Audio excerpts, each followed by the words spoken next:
설교를 안 해봐서 모든 게 서툴러요.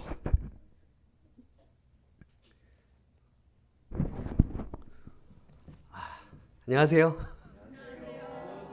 네, 저는 강서센터 결혼부의 오재욱입니다. 우리 교회의 미래 캠퍼스 영피 그룹과 함께 예배드릴 수 있어서 너무 영광이고요. 우리 강서센터를 또 대표해서 너무 환영한다고 말씀드리고 싶어요. 잘 오셨습니다. 예, 오늘 그 나라는 존재의 본질이라는 제목으로 제가 설교를 하게 됐는데 제가 무슨 뭐 설교자로서 하나님 말씀을 선포한다 이런 개념보다는 함께 이제 바이블톡 하듯이 이제 성경을 같이 연구하고 진리가 무엇일까 이렇게 함께 궁리하는 그런 시간이 됐으면 좋겠어요. 그래서 설교 중에 제가 질문을 좀 드리고 할 텐데 그때 좀 여러분의 생각으로 답변 적극적으로 좀 해주세요. 네, 고맙습니다. 자, 그러면 함께 우리가 어떤 존재들인지 우리 존재의 본질에 대해서 한번 답을 찾아가 보는 그런 시간을 갖겠습니다. 첫 번째 질문이에요, 여러분. 인생 사는 거 어떠세요? 난 인생이 참 쉽다. 손 들어보세요. 껌이지 뭐. 한 분도 안 계세요? 인생 쉬운데 없어요? 인생 쉽지 않은 것 같다. 네. 인생이 왜 어려운 걸까요?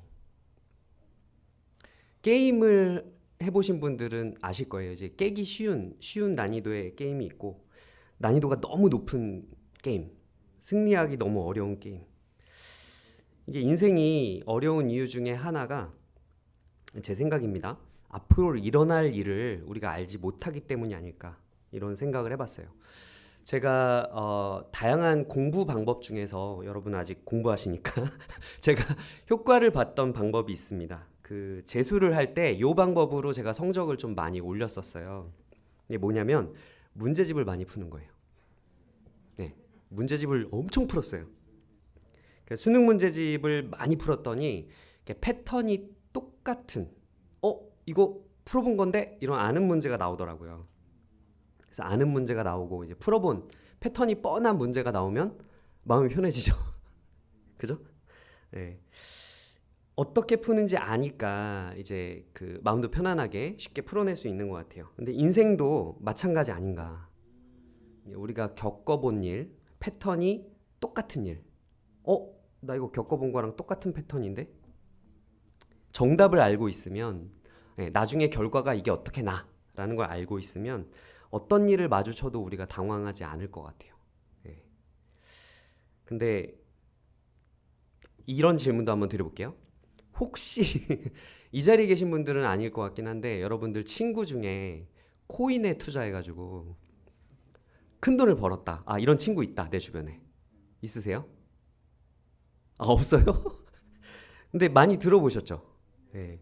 그러니까 제가 사실인지 확인은 못 해봤어요. 저도 그쪽이랑 어울리진 않다 보니까. 근데 인터넷을 보니까 이런 분이 계시대요. 개인 투자자인데 600만 원을 투자했대요. 그 선물 거래라고 해가지고 조금 리스크가 큰 거래 방식인데 600만 원을 비트코인 선물 거래로 투자를 해가지고 3천억을 벌었대요. 사실인지는 확인은 안 됐습니다. 인터넷에 이제 전설처럼 이렇게 올라와 있더라고요. 만약에 한 5년 전쯤에 비트코인으로 600만 원에서 3천억을 벌 수도 있다라는 거를 제가 알았다면 어떻게든 600만 원 정도는 어떻게든 아끼고 모으고 했으면 저도 마련할 수 있지 않았을까. 근데 지금은 또 곤두박질 쳤죠. 코인 다 이렇게 곤두박질 친 거 들으셨죠? 어떤 분들은 큰 돈을 벌기도 하고 어떤 분들은 큰 손실을 보기도 하고 이게 한치 앞을 알 수 없기 때문에 투자라는 것이 성공도 하고 실패도 하는 것 같아요. 저보다도 더 어른들도 사실 마찬가지입니다. 부동산, 그죠? 판교, 분당, 일산 이런 신도시들 많은 분들이 부자가 됐어요. 그쪽에 이제 집을 가지고 계셨던 분이 한번 상상을 해보자고요. 그 어르신들 중에 1억짜리 이제 집을 가지고 있었는데 갑자기 신도시 개발되면서 10억이 됐어요. 그럼 이분이 너무 기분이 좋은 거죠. 그래서 얼른 팝니다. 떨어지기 전에. 그래서 그분이 9억을 벌었어요. 근데 10억의 그 부동산을 산 분이 지금까지 만약에 가지고 있었다. 판교, 분당 25억, 30억이 됐단 말이죠. 그럼 그분은 15억에서 20억을 버는 거죠. 만약에 그 분당, 판교 이런 땅이 25억, 30억으로 올라갈 거를 알고 있었다면 그 1억의 그 집을 가지고 있었던 분이 과연 10억에 팔았을까? 그죠? 어떻게든 존버했겠죠. 네. 아, 이게 설교 중에 적절한 용어인지 모르겠습니다. 죄송합니다. 그 우리가 매일 매 순간 이제 선택의 기로에 놓이는 것 같아요. 근데 600만 원이 3천억이 되기까지, 또 1억짜리가 30억짜리가 되기까지 최선의 선택만을 반복한다? 쉬울까요? 네, 어쩌면 로또 당첨되는 것보다 더 어려운 일인지 모르겠어요.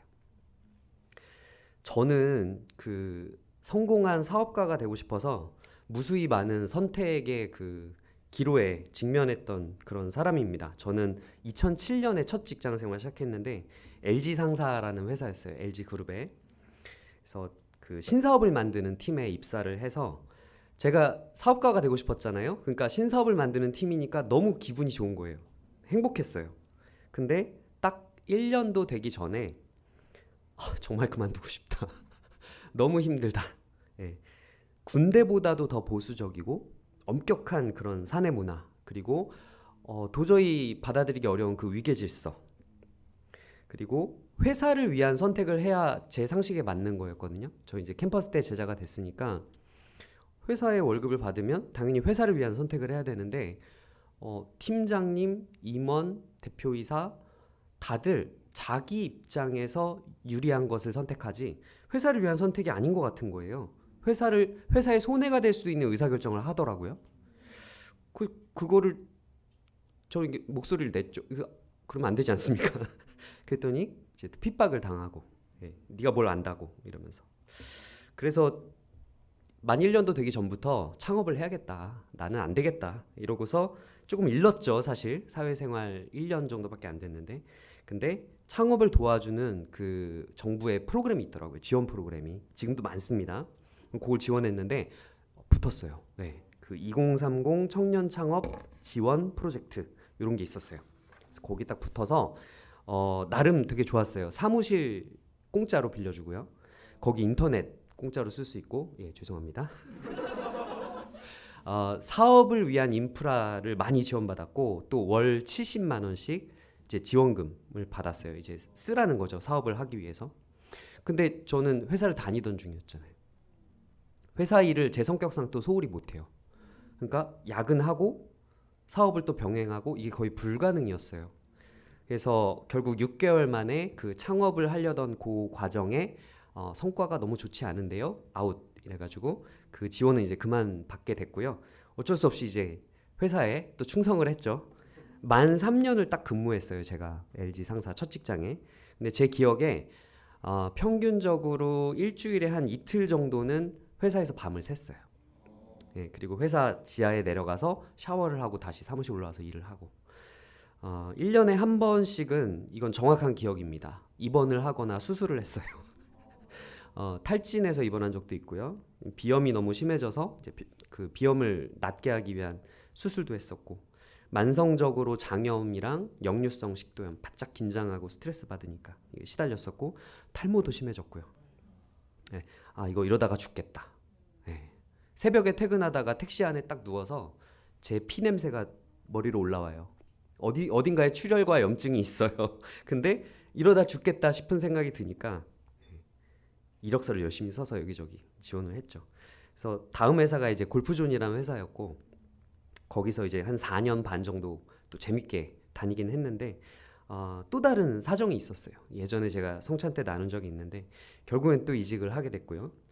이렇게 이직을 몇 번 했는데 최근에 제가 제 이력을 한번 쫙 정리를 해봤거든요. 나 어디 다녔지? 이러면서 10곳을 다녔더라고요. 제가 창업을 3번을 했는데 그건 빼고요. 그러니까 9번 이직을 한 거고 3번 창업을 한 거예요. 돌아보면 저는 분명히 그 600만 원 투자해서 3천억 원을 번 사람처럼 기적 같은 그런 최선의 선택만을 했던 건 아닌 것 같아요. 네. 보통은 이제 이직을 할 때 좀 더 좋은 조건, 연봉도 좀 올리고 뭐 스톡 옵션 이런 것도 좀 받고 이러면서 이직을 하기 마련인데 저는 첫 이직부터가 탈출이 목표였잖아요. 그래서 연봉도 낮춰서 갔어요. 그 이후로도 대부분 동결이었거나 이렇게 조금 올라가거나 이런 정도였고 또 제가 두 번째 창업을 했을 때는 창업 1년 만에 사업이 굉장히 힘들어졌거든요. 그래서 그 이후 4년 정도는 무보수였어요. 회사 일로는 돈을 한 푼도 받지 못했고 빚은 점점 늘어나고 그 이자를 갚느라 다양한 알바를 추가로 해야 됐어요. 그 타다 타보신 분 있으세요? 있죠? 저 타다 한 달 정도 드라이버로 일하면서 그거 돈 모아가지고 빚 갚았어요. 그래서 저는 하여간 돌아보면 커리어에 있어서 좋은 선택, 최선의 선택, 돈이 불어나고 제가 성공하는 그런 선택을 했던 적이 별로 없었던 것 같아요. 한 15년 정도의 커리어를 통해서 제 몸도 많이 망가졌고 돈을 모으기는커녕 아직도 제가 빚을 갚고 있어요. 그리고 제 아내한테 제가 평생에 걸쳐서 아마 잊을 수 없을 거예요. 가장 미안한 일. 제 아내가 폐암에 걸려가지고 수술을 했었거든요. 근데 아무래도 그 시기 제가 4년 동안 아무 돈도 못 벌어오고 사업이 위태위태했던 그 시기에 너무 불안감을 주고 스트레스를 줘서 우리 와이프가 암에 걸린 게 아닌가 이런 미안한 마음을 제가 자책하는 마음을 계속 갖고 있습니다. 근데 사실 그 창업을 했을 때, 그 두 번째 창업을 했을 때 초반에는 사실 저는 굉장히 잘 나가는 사업가였어요.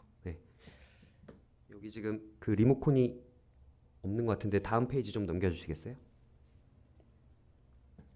네, 제가 주로 중국, 대만에서 활약을 했었거든요. 지금 보시는 사진들은 대부분 뭐 한국 대표 뭐 이런 말이 붙어 있는 사진들이고요. 행사장에 이제 VIP로 이제 초대받았던 다음 페이지요. 그 소프트뱅크 손정희 회장 아시죠? 손정희 회장이 저 중국인 대표한테 투자를 받아달라. 싫다. 마윈 그쪽에서도 투자를 받아달라. 싫다. 이렇게 너무 잘 나가는 사업가인데 저랑 이제 계약을 맺고 다음 페이지요. 여기도 한국 대표로 초대받았었고 다음 페이지요.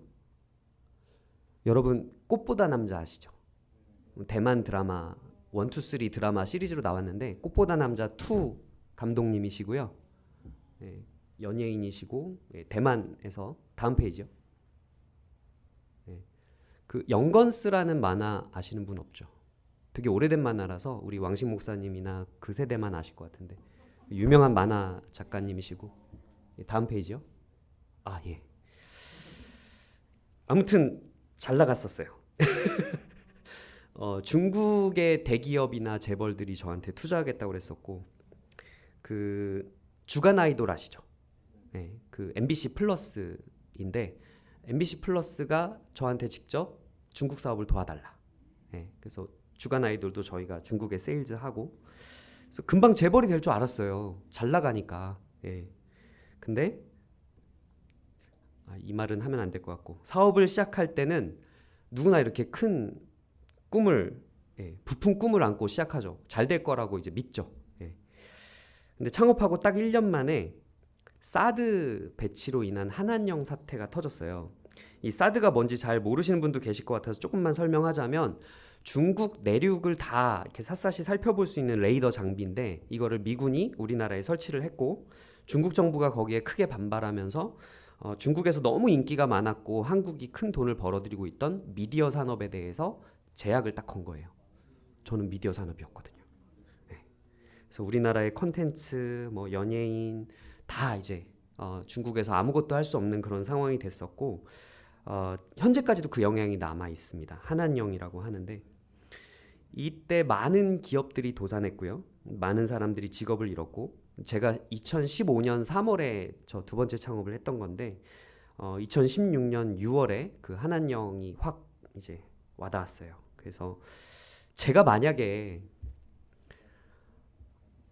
그렇게 해서 저의 일거리가 다 끊기고 4년 반 동안 무보수로 죽어라 일을 하면서 빚을 갚아야 될 줄 알았더라면, 하나님이 올 줄 알았더라면 창업을 했을까?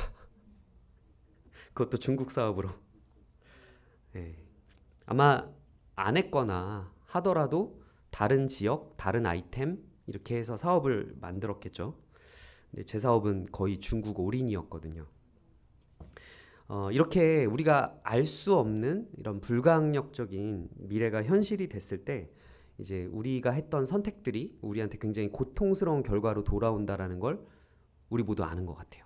네, 경험의 차이는 있을 수 있지만 그렇기 때문에 우리가 뭔가를 결정해야 될 때 마음이 쉽지 않습니다. 미래를 모르니까. 네.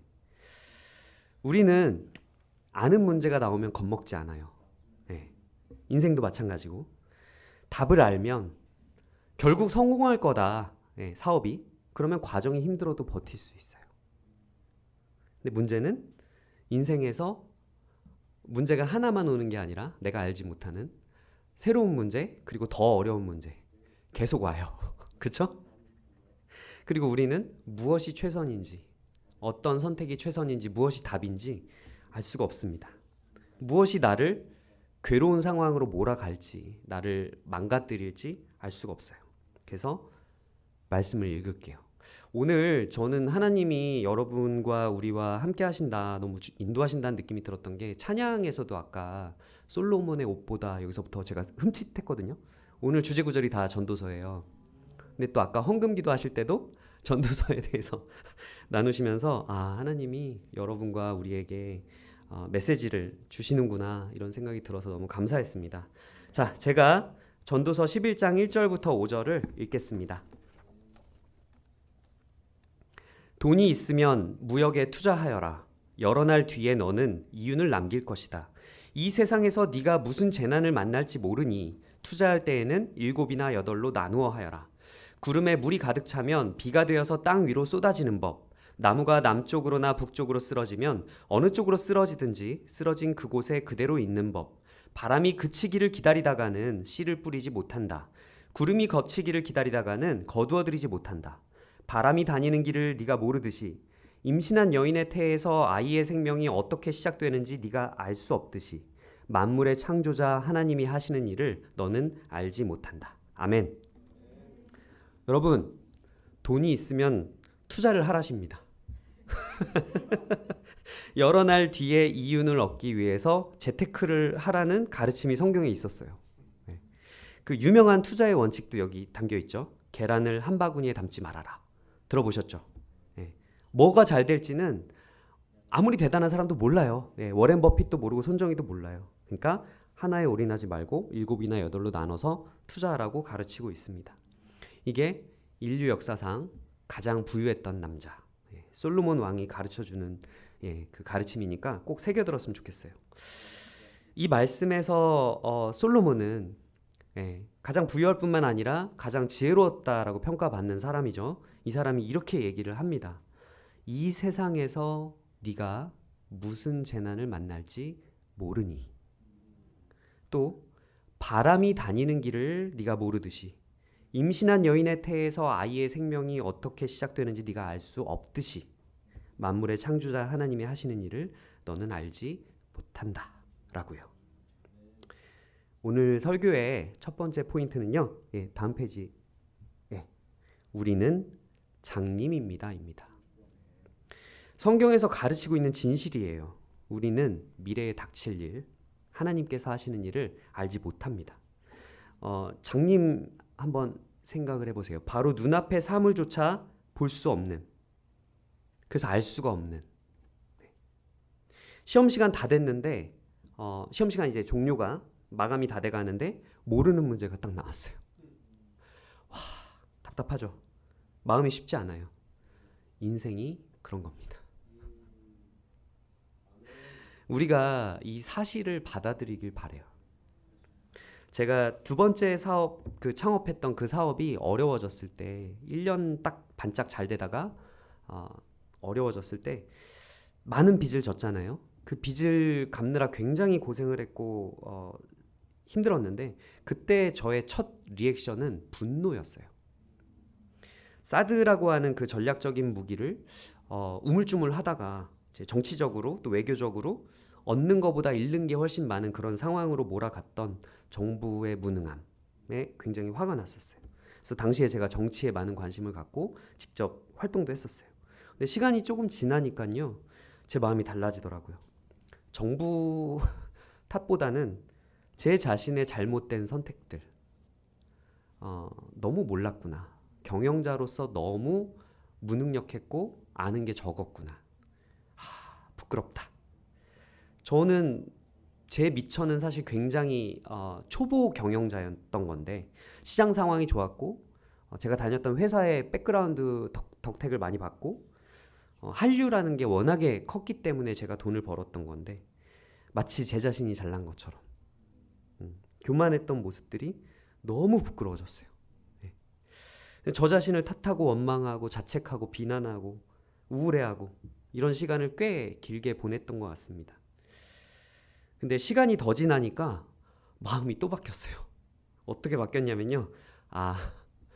원래가 한 치 앞도 알 수 없는 거였구나. 사업의 성공, 개인의 영광, 부귀, 하나님이 하시는 거구나. 내가 알지 못하는 영역이었구나. 마음은 좀 편해졌습니다. 지금 저는 세 번째 창업한 스타트업을 경영하고 있는데요. 여전히 한 치 앞을 알 수가 없어요. 네. 그러니까 바짝 긴장하게 되고요. 일상 중에 신중하게 일을 하고 있습니다. 폭우가 쏟아질 때 운전해 보신 분 계세요? 네, 다음 페이지 한번. 요새 이제 이 비가 굉장히 무섭게 쏟아지잖아요. 그래서 겁이 날 때가 있습니다. 저도 운전하다가 갑자기 이런 비를 만나면 앞이 안 보여요. 왜? 바로 앞에 차 번호판도 안 보이고 너무 무섭습니다. 네. 근데 시야가 이런데 과속 운전을 한다? 큰일 나겠죠. 우리가 앞이 보이지 않는다는 거를 잊지 말아야 돼요. 첫 번째 포인트, 우리는 장님입니다인데요. 여기에서 앞으로 우리가 어떻게 살아야 할지, 제 그 부제가 오늘 우리 어떻게 살아야 하나인데 세 가지 실천사항을 제가 한번 정리해봤거든요. 다음 페이지 넘겨주세요. 첫 번째 이제 실천하고 싶은 사항은 내가 앞이 보이지 않는다는 거를 인정하고 너무 당황하지도 말고 너무 스트레스 받지도 말자입니다. 하나님이 말씀하십니다. 아무것도 염려하지 말고 모든 일을 오직 기도와 간구로 하고 여러분이 바라는 것을 감사하는 마음으로 하나님께 아뢰십시오. 아멘. 두 번째 실천사항 넘겨주세요. 네. 먼저 그 길을 경험한 분들께 조언을 구하자. 우리 곁에는 경험을 기꺼이 나눠주실 선배들이 많이 계시다. 네, 여러분 생각하면 사실 제가 개인과 개인으로 여러분하고 관계가 있는 분들은 몇 분 안 되세요. 저도 MBTI가 I 성향이라 여러분들 얼굴도 모르고 이름도 모르는데 좀 쑥스럽거든요. 네. 근데 여러분이 만약에 저한테 뭔가 조언을 구한다? 저는 아무리 바빠도 기꺼이 시간을 낼 마음이 있어요. 우리 교회의 미래고 여러분이 아까 찬양하는 모습을 볼 때 제가 캠퍼스 때 찬양했던 모습이 떠오르면서 뭉클했어요. 네. 우리는 하나님 안에 한 가족이고요. 여러분이 잘 되길 바라고 축복받길 바라고 천국에 가길 바라기 때문에 여러분이 조언을 구하면 교회의 기성세대들 우리들이 기꺼이 물론 꼰대 같은 발언들이 좀 나올 수는 있습니다. 세대차도 있고요. 하지만 정말 마음으로는 여러분을 돕고 싶은 마음이 많아요. 그래서 의논 없이 세워진 계획은 실패하지만 조언자들이 많으면 그 계획이 이루어진다. 잠언에 특히 이렇게 조언을 받아들이라는 충고가 굉장히 많습니다. 그래서 여러분도 기꺼이 들으려고 하시고 계속 물어보시고 도움을 구하시길 바래요. 다음 페이지요. 세 번째 실천사항은 여러분의 목표, 골 이거를 변경할 마음의 준비를 하셨으면 좋겠어요. 우리는 하나님이 하시는 일을 알지 못하거든요. 계획은 사람이 세웁니다. 하지만 결정은 주님께서 하신다. 제 계획은 재벌이었어요. 두 번째 창업 때. 네, 하나님의 결정, 하나님의 인도는 달랐습니다. 그래서 여러분도 언제든지 하나님의 뜻에 따라서 여러분 인생의 골을 융통성 있게 변경할 수 있는 마음의 준비를 하시길 바래요. 이 말씀들을 좀 묵상하시고 여러분이 소화해 주시기를 바라면서 넘어가겠습니다. 자, 우리가 장님이란 걸 인정했어요. 우리 존재는 원래가 본질적으로 우린 장님이고 알 수 없구나. 자, 그럼 인정했으면 이제 그 다음은 어떻게 해야 될까요? 가만히 있으면 될까요? 폭우가 막 쏟아지는 아까 그 운전할 때, 그쵸? 기도해야죠. 예. 어떤 분들은 이렇게 해석할 수도 있을 것 같아요. 이불 밖은 위험해. 집안에서. 예. 어차피 모르거든. 이렇게 더듬어 가다가 부딪히면 어떡해. 예. 자, 다음 페이지 넘겨주시고요. 전도서 11장 4절에서 6절을 제가 읽겠습니다. 아까 읽었던 구절에서 연결되는데요. 바람이 그치기를 기다리다가는 씨를 뿌리지 못한다. 구름이 거치기를 기다리다가는 거두어들이지 못한다. 바람이 다니는 길을 네가 모르듯이 임신한 여인의 태에서 아이의 생명이 어떻게 시작되는지 네가 알 수 없듯이 만물의 창조자 하나님이 하시는 일을 너는 알지 못한다. 아침에 씨를 뿌리고 저녁에도 부지런히 일하여라. 어떤 것이 잘 될지, 이것이 잘 될지 저것이 잘 될지 아니면 둘 다 잘 될지를 알 수 없기 때문이다. 아멘. 여러분, 성경에서 가르치고 있습니다. 부지런히 움직이라고. 아침이고 저녁이고 열심히 일하라고 합니다. 이상하지 않아요? 우리 모두가 앞을 볼 수 없는 장님과도 같은 상황인데 불안하고 확신이 없고 내 길이 보이지 않고 딱히 기운을 낼 동기? 뭐가 보여야. 근데도 열심히 부지런히 일하라고? 모순 같지 않나요? 이불 밖이 위험한데 나가라고? 나가서 이것도 하고 저것도 하라고? 오늘 말씀의 두 번째 포인트는 우리는 재능 부자입니다. 입니다. 다음 페이지 넘겨주세요. 예. 우리는 재능 부자입니다. 마태복음 25장 14절부터 30절까지 읽겠습니다. 예, 넘겨주세요. 예. 또 하늘나라는 이런 사정과 같다. 조금 긴데요. 우리 말씀 잘 생각하시면서 같이 따라와 주셨으면 좋겠습니다. 어떤 사람이 여행을 떠나면서 자기 종들을 불러서 자기의 재산을 그들에게 맡겼다. 그는 각 사람의 능력을 따라 한 사람에게는 5달란트를 주고 또 한 사람에게는 2달란트를 주고 또 다른 한 사람에게는 1달란트를 주고 떠났다. 5달란트를 받은 사람은 곧 가서 그것으로 장사를 하여 5달란트를 더 벌었다. 2달란트를 받은 사람도 그와 같이 하여 2달란트를 더 벌었다. 그러나 1달란트 받은 사람은 가서 땅을 파고 주인의 돈을 숨겼다. 오랜 뒤에 그 종들의 주인이 돌아와서 그들과 셈을 하게 되었다. 5달란트를 받은 사람은 5달란트를 더 가지고 와서 말하기를 주인님, 주인께서 5달란트를 내게 맡기셨는데 보십시오. 5달란트를 더 벌었습니다. 하였다. 그의 주인이 그에게 말하였다. 잘했다. 착하고 신실한 종아. 네가 적은 일에 신실하였으니 이제 내가 많은 일을 내게 맡기겠다. 와서 주인과 함께 기쁨을 누려라. 2달란트를 받은 사람도 다가와서 주인님, 주인님께서 2달란트를 내게 맡기셨는데 보십시오. 2달란트를 더 벌었습니다. 하고 말하였다. 그의 주인이 그에게 말하였다. 잘했다. 착하고 신실한 종아. 네가 적은 일에 신실하였으니 이제 내가 많은 일을 내게 맡기겠다. 와서 주인과 함께 기쁨을 누려라. 그러나 1달란트를 받은 사람은 다가와서 말하였다. 주인님, 나는 주인이 굳은 분이시라. 심지 않은 데서 거두시고 뿌리지 않은 데서 모으시는 줄로 알고 무서워하여 물러가서 그 달란트를 땅에 숨겨두었습니다. 보십시오. 여기에 그 돈이 있으니 받으십시오. 그러자 그의 주인이 그에게 말하였다. 악하고 게으른 종아, 너는 내가 심지 않은 데서 거두고 뿌리지 않은 데서 모으는 줄 알았다. 그렇다면 너는 내 돈을 돈놀이하는 사람에게 맡겼어야 했다. 그랬더라면 내가 와서 내 돈에 이자를 붙여 받았을 것이다. 그에게서 그 1달란트를 빼앗아서 10달란트 가진 사람에게 주어라. 가진 사람에게는 더 주어서 넘치게 하고 갖지 못한 사람에게서는 있는 것마저 빼앗을 것이다. 이 쓸모없는 종을 바깥 어두운 데로 내쫓아라. 거기서 슬피 울며 이를 가는 일이 있을 것이다. 아멘. 제가 말씀을 조금 준비하다 착각해서 3달란트라고 저는 계산을 해놨는데 죄송합니다. 2달란트네요. 자, 어떤 사람은 1달란트, 어떤 사람은 2달란트, 어떤 사람은 5달란트를 가졌다고 말씀하셨어요. 이 달란트가 영어로 탤런트잖아요. 그죠? 탤런트. 네. 우리 형제 탤런트? 예, 발음이 예. 자, 재능이라는 뜻이죠, 그죠? 예. 예수님께서 이 비유를 말씀하셨을 때 이 당시에 이 탤런트가 얼마만큼의 가치를 의미하는지 한번 제가 살펴봤어요. 계산해봤습니다. 다음 페이지요. 예. 한 탤런트가 당시 화폐 단위로 6천 드라크마인데 1 드마크라가 시골 노동자의 하루 품삯이라고 해요. 최근 기사를 보니까 가락시장에서 하역 노동을 하시는 노동자분들의 일당이 14만 3천 원이라고 해요. 예.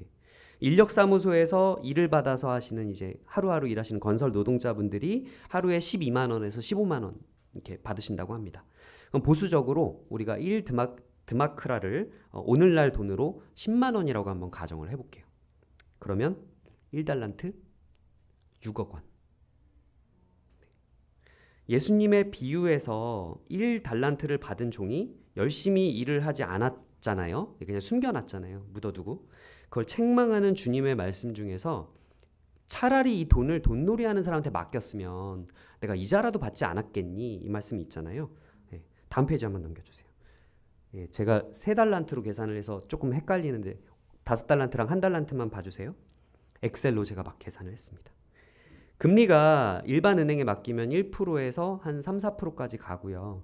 저축은행 같은 데 맡기면 3%에서 5%그 넘어도 지금 있거든요, 상품이. 그러면 6억을, 1달란트를 은행에 맡겼다.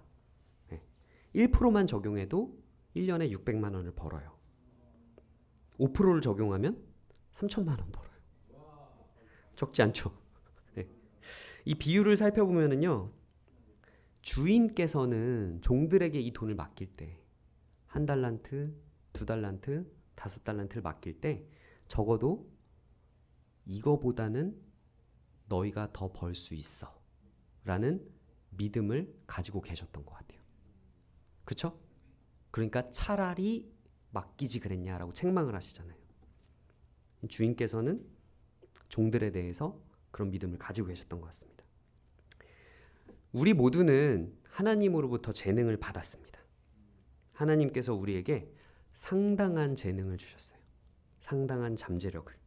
5달란트면 무려 30억입니다. 네. 2달란트면 12억. 1달란트면 6억. 이게 얼마나 큰 돈인지 한번 얘기를 해볼게요. 창업을 할 때 저 이제 사업을 만드는 일을 쭉 해온 사람이에요. 계속 신사업을 만드는 일을. 자본금이 필요하죠. 어떤 사업을 하더라도. 그죠? 네. 치킨집 창업하려면 보통 어느 정도 자본금 들어가는지 아세요? 보통 2억에서 4억 정도가 들어가요. 평균적으로. 제가 지금 경영하고 있는 스타트업이 있어요. 네. 작년에 50억을 투자받았습니다. 자본금이 얼마였는지 아세요? 1억입니다. 6억 원 결코 작은 돈이 아니에요. 뭐라도 할 수 있는, 어떤 사업이든 만들 수 있는 충분히 큰 자본금을 우리는 받았습니다. 자, 여기서 한 가지만 좀 짚고 넘어갈게요. 제가 사업을 하다 보니까 사업 얘기를 너무 많이 해가지고. 달란트 비유가요, 먹고 살기 위한 재능을 너에게 줬으니 열심히 일해서 돈을 많이 벌어라. 돈 많이 안 벌면 책망할 거야. 이 말씀일까요? 아니면은 복음을 전하고 제자 삼고 선한 일을 하기 위한 충분한 재능을 줬으니 열심히 영적인 일에 힘쓰라는 말씀일까요? 네. 이 말씀 시작할 때 제가 먼저 읽었던 부분, 또 하늘나라는 이런 사정과 같다. 예수님이 이 비유를 말씀하신 건 분명 하늘나라에 대한 비유였어요. 확실한 거는 우리가 앞이 안 보인다고 해서, 한치 앞을 알 수 없다고 해서 멈춰서 있으면 안 된다는 거예요. 우리 재능 부자거든요. 우리 잠재력 부자거든요. 아침에 씨를 뿌리고 저녁에도 부지런히 일을 해야 합니다. 네. 두 번째 포인트, 우리는 재능 부자입니다. 요 부분에서 제가 나누고 싶은 실천 사항은 짧습니다. 하루하루 최선을 다해 부지런히 열심히 살자. 나에겐 잠재력이 있다. 입니다. 자, 오늘의 설교를 이제 마무리하겠습니다. 네, 예. 오늘의 첫 번째 포인트, 우리는 장님입니다. 예, 두 번째 포인트, 우리는 재능이 있습니다. 각각의 실천 사항들도 좀 정리를 해놨어요. 우리가 어떤 존재인지 사실 이거 말고도 포인트가 많아요. 예, 나누고 싶은 얘기가 정말 많았는데 시간이 짧더라고요. 우리는 한 치 앞도 볼 수 없는, 또 알 수 없는 그런 장님과도 같은 존재들이지만 그럼에도 동시에 하나님께서 풍족하고 놀라운 재능을 맡기신 그런 사람들입니다. 우리는 우리를 사랑하시고 우리에 관해서 계획이 있으시고 또 우리가 알지 못하는 놀라운 일들을 이뤄가시는 하나님의 피조물들이에요. 때때로 우리가 이제 창조주인 것처럼 내가 다 알아야 된다? 그래야 안심하겠다? 예, 창조주가 되는 그런 착각을 할 때가 있는 것 같아요.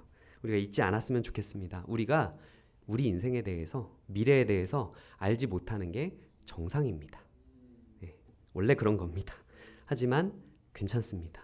한 치 앞도 안 보여도 괜찮습니다. 하나님이 우리가 선한 일을 할 수 있는 충분한 재능과 잠재력을 이미 주셨어요. 그래서 여러분은 각자 주어진 탤런트대로, 어떤 분은 1탤런트, 2탤런트, 5탤런트, 내가 할 수 있는 능력껏, 내가 할 수 있는 선에서, 내가 아는 선에서 힘써서 착한 일을 하면 돼요. 네. 우리가 어떻게 살아야 하는지 지혜를 구하고 또 인도해 달라고 하나님께 매달립시다.